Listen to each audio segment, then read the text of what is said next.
সাইজিদুল ইস্তিগফার।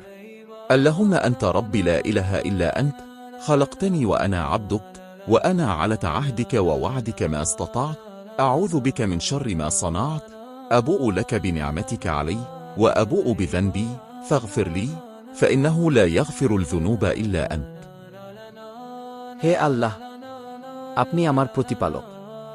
আপনি ছাড়া আর কোনো ইলাহ উপাস্য নেই।